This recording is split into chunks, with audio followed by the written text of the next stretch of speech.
That is bulk updations. ठीक है। तो बल्क अपडेशंस में क्या होता है कि अगर मान के चलिए आपको बल्क अपडेशन का कॉन्सेप्ट, जैसे मैं कह रहा था कि बैकएंड से अगर कुछ आपको अपडेशन चलानी है, जैसे एक बार में आपको जो है बल्क रिसीव पेमेंट एंट्री एक बार में एंट्री कराना है। आपको जो है प्राइस, आपकी हर आइटम्स की प्राइस सपोज इंक्रीज हो रही है 10% करके या 10 रुपए करके इंक्रीज हो रही है, तो उसको एक बार में बल्क चलानी है, सारे आइटम में प्राइस अपडेट हो जाए, मुझे हर एक प्राइस आइटम में जाके मॉडिफाई ना करना पड़े। तो इस तरह की चीजें को बोलते हैं हम लोग बल्क अपडेशंस। ठीक है। तो इसको एक बार देख लेते हैं बिजी में कैसे कैसे फीचर्स है बल्क अपडेशंस के अंदर।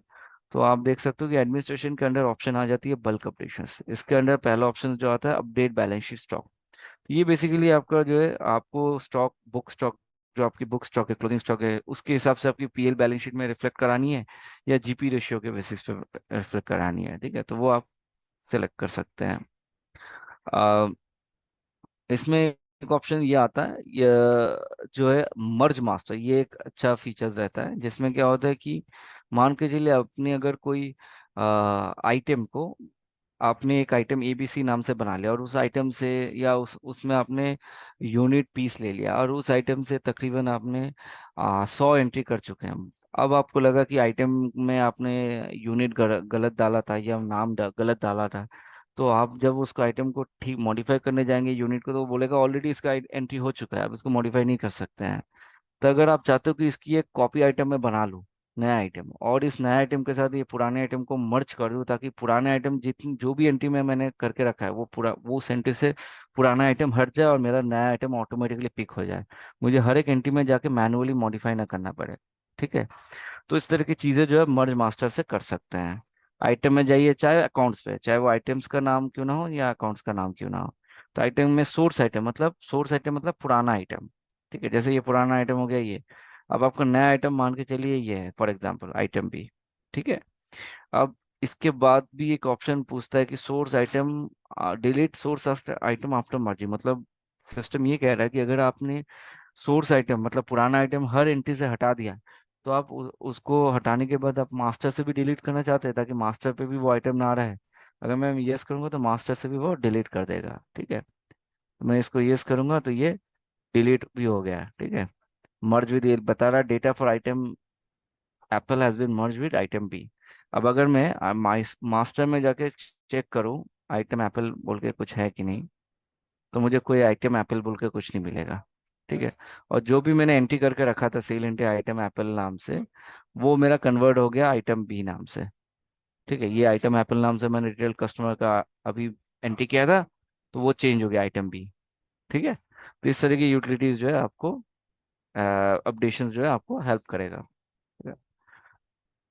डिलीट अनयूज मास्टर, ये बेसिकली अगर आपको डेटाबेस को से अनयूज मास्टर हटाने हैं, आपको डिलीट करनी कि ये आइटम मेरा लगता नहीं है या अकाउंट्स मेरा लगता नहीं है, तो एक बार में आप डिलीट कर सकते हो।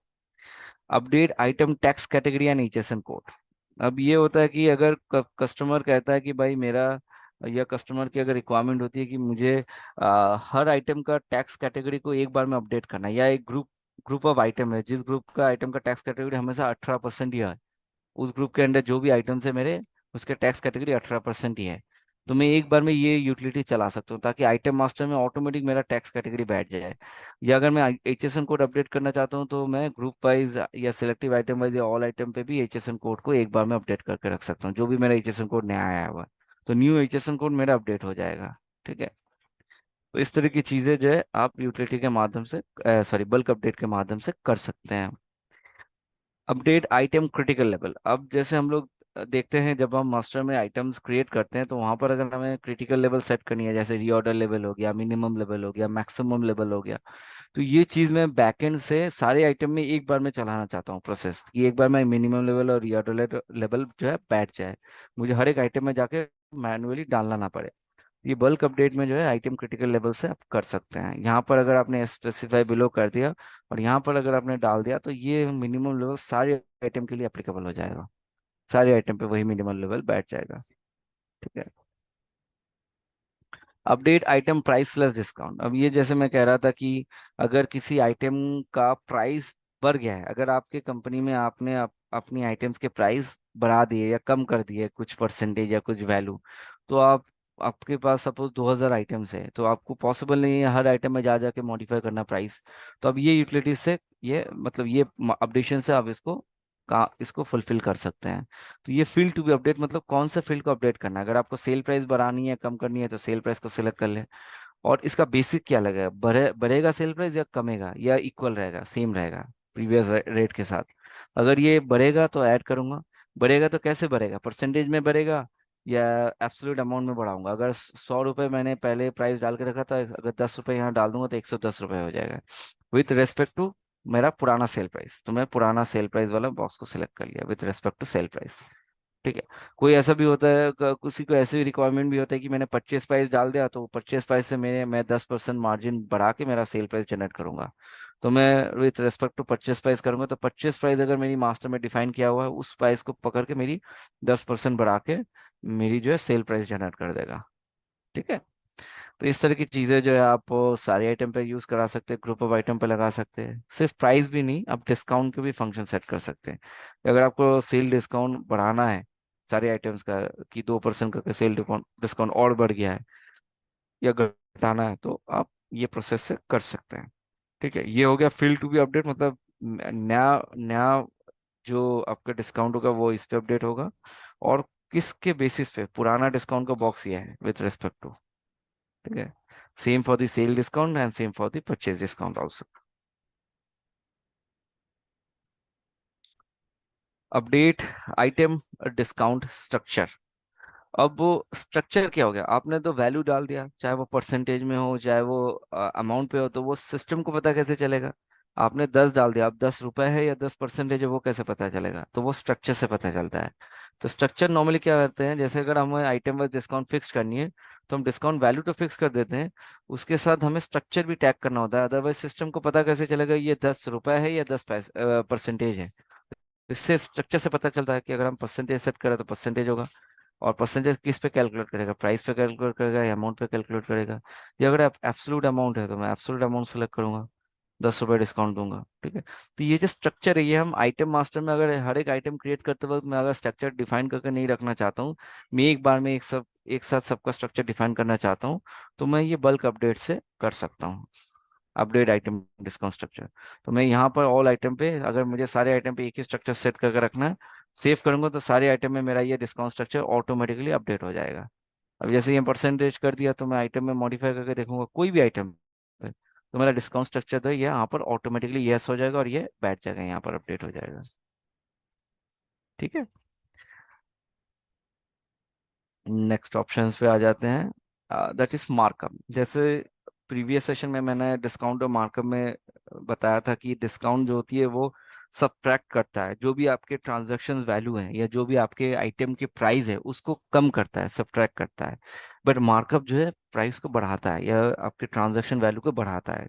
तो मार्कअप कोई उसको ऐसे हिडन कॉस्ट यूज करता है कि ट्रांजैक्शन करते वक्त ही उसमें कुछ एक्स्ट्रा चार्जेस डाल के वो प्राइस को बढ़ा देगा हाथों हाथ। तो सेम चीज मार्कअप के क्षेत्र में भी आप कर सकते हैं। अगर एक बार में सारे मार्कअप आप स्ट्रक्चर ऐड करना चाहते हैं, मार्कअप के भी स्ट्रक्चर आप परसेंटेज में सेट करना चाहें या एब्सोल्यूट अमाउंट पे मार्कअप का प्राइस बढ़ जाए, तो आप यहाँ पर स्ट्रक्चर सेट कर सकते हैं ताकि हर आइटम में मार्कअप स्ट्रक्चर ऑटोमेटिकली बैठ जाए। ठीक है। Multi account creation slash modifications, अब ये एक फीचर्स है जिसमें कि ये फैसिलिटीज आपको मिल जाएगा कि एक बार में सारे अकाउंट्स को आप एक ही स्क्रीन से मॉडिफाई कर सकते हैं।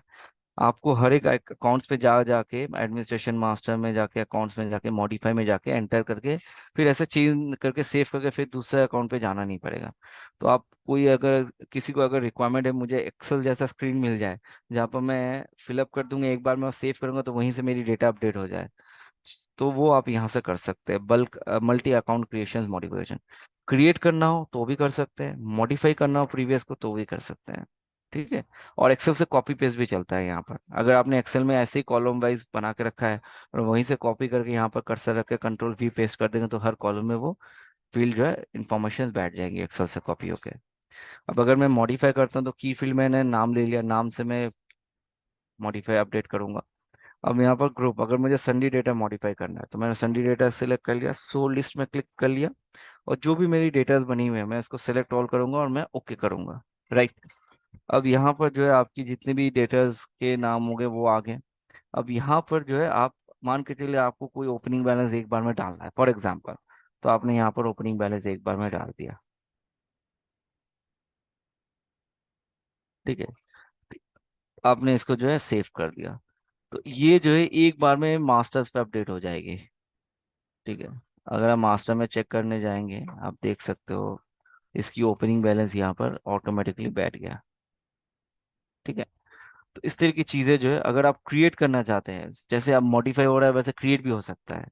अगर आप ऐड न्यू करना चाहते हैं तो आपने सपोज अमित नाम से एक पार्टी बनाना चाहते हैं, Amit and company for example, ये इसका ग्रुप हो गया संडी डेटर्स। ठीक है, हमने इसको सेव कर दिया। ऐसे सपोज सुनील एंड कंपनी बोल के एक और पार्टी बना लिया, ये मेरा संडी डेटर हो गया।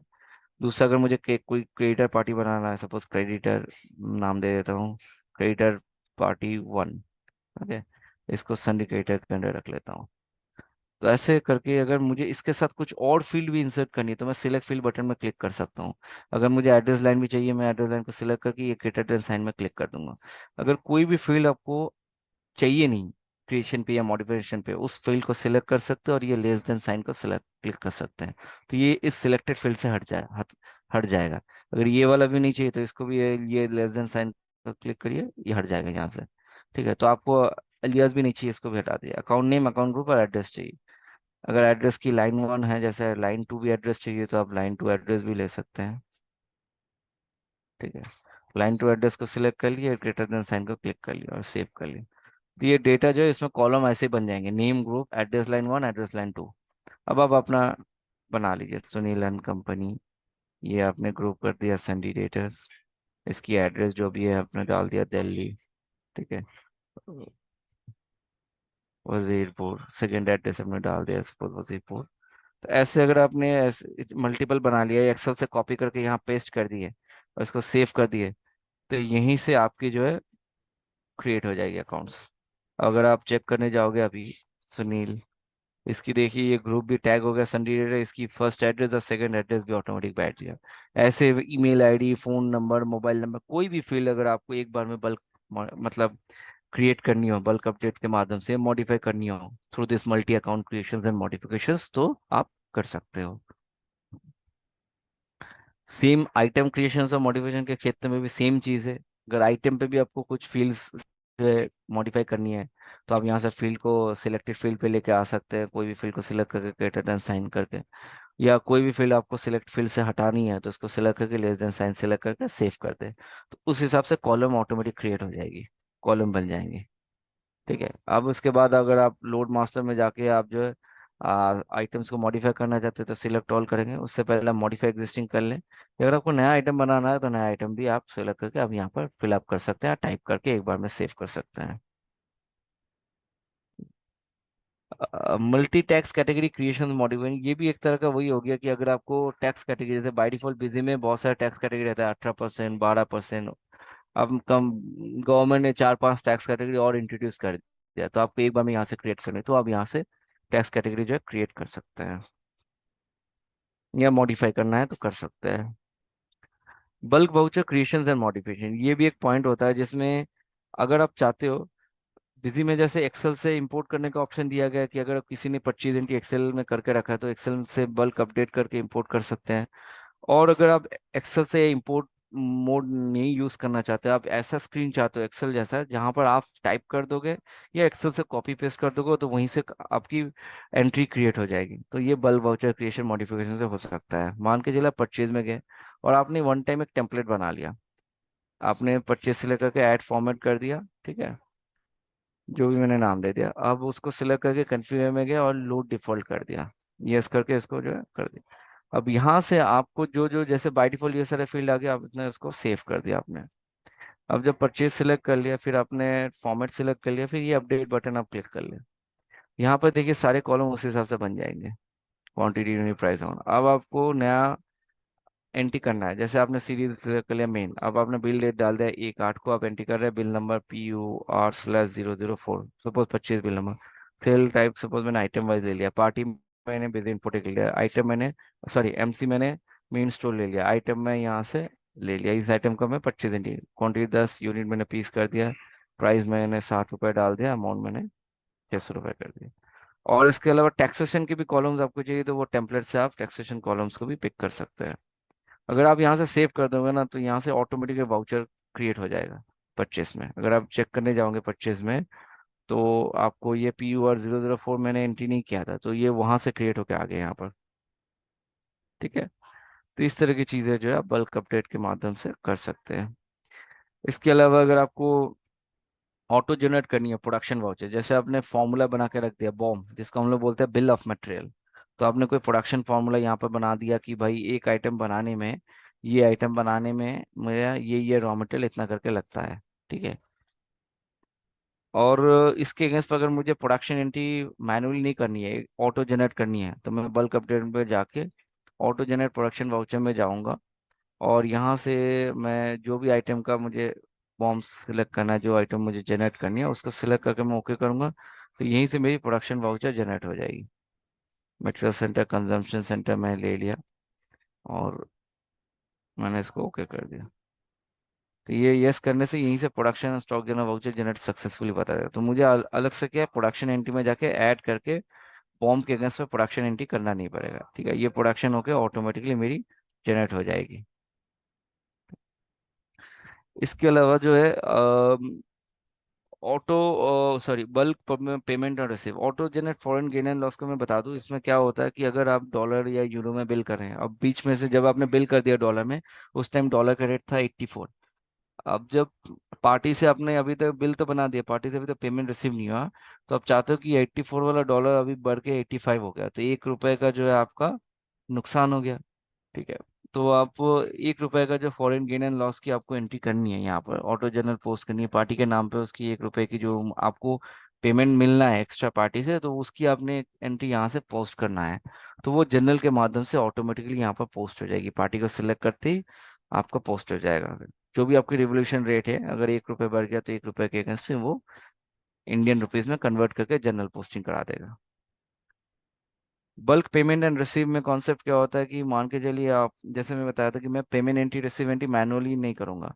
तो अगर मुझे ये पेमेंट रिसीव एंट्री मुझे एक बार में एक बल्क करनी है, तो मैं बल्क पेमेंट या रिसीव में जाऊंगा और जो भी पार्टीज की मेरी पेंडिंग अमाउंट है, तो यहाँ पर सारे पेंडिंग अमाउंट दिख रहे हैं ये पार्टी की, अगर मैं इसको क्लियर कर दूंगा, यहाँ से क्लियर करके यस कर दूंगा और इसको मैं वाउचर टाइप पेमेंट पे ले लूंगा, तो मेरे लिए ये पार्टी का जो मेरे पास पेमेंट पड़ा हुआ था ड्यू, मतलब जो मुझे पेमेंट करना था इस पार्टी को, तो उसको ऑटोमेटिकली यहाँ से पेंडिंग अमाउंट क्लियर हो जाएगी और ऑटोमेटिक पेमेंट एंट्री क्रिएट हो जाएगा, जनरेट हो जाएगा।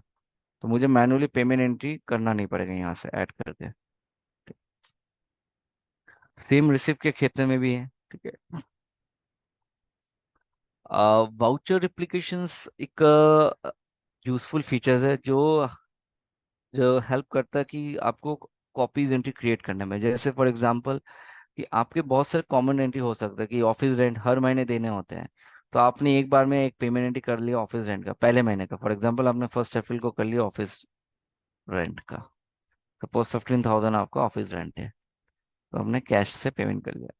तो अब जैसे जून में भी मई में भी करना है, जून में भी करना है, तो उसके लिए आप ये वाउचर एप्लीकेशन को यूज कर सकते हो। आप यहाँ से भी यूज कर सकते हैं, जहाँ पर आप अपना पेमेंट मोड सिलेक्ट कर सकते हैं और टेम्पलेट बनानी है तो आप पेमेंट में सिलेक्ट करें, सो वाउचर लिस्ट में क्लिक करें, ओके करें। तो ये अभी जो ऑफिस रेंट है इसके अगेंस्ट आपको कॉपी जनरेट करनी है, तो ये ऑफिस रेंट को ओके कर ले, कोई भी टेम्पलेट बना दे, रेंट के नाम से बना दे कोई भी। अब इसको सिलेक्ट कर ले और ओके कर ले। ठीक है।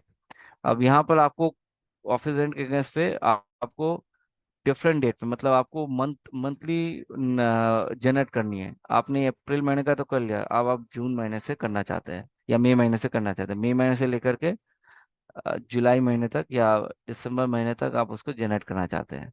अब ये रेप्लिकेट बटन क्लिक कर देंगे ना, तो एक साथ ऑफिस रेंट की अप्रैल से लेकर जुलाई तक की पेमेंट एंट्री पास ऑन हो जाएगी ऑटोमेटिकली। आप देख सकते हैं ऑफिस रेंट एक मई को भी हो गया, 1 जून को भी हो गया, 1 जुलाई को भी हो गया, 1 अगस्त को भी हो गया है। तो ऐसे सेम अमाउंट पे ऑटोमेटिक एंट्री क्रिएट हो गया, तो आपको मैनुअली हर महीने जाके एंट्री करना नहीं पड़ा। ठीक है। यहाँ से भी जब आप नया मॉडिफाई करने के बाद आपको यहाँ पर कॉपी बटन मिलता है, तो यहाँ से भी आप रेप्लिकेट वाउचर चला सकते हैं।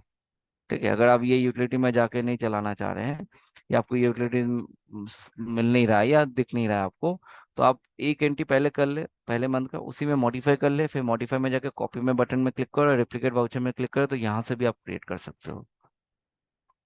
ठीक है। तो इस टाइप की चीजें जो है बल्क अपडेट में आपको मिल जाएंगे।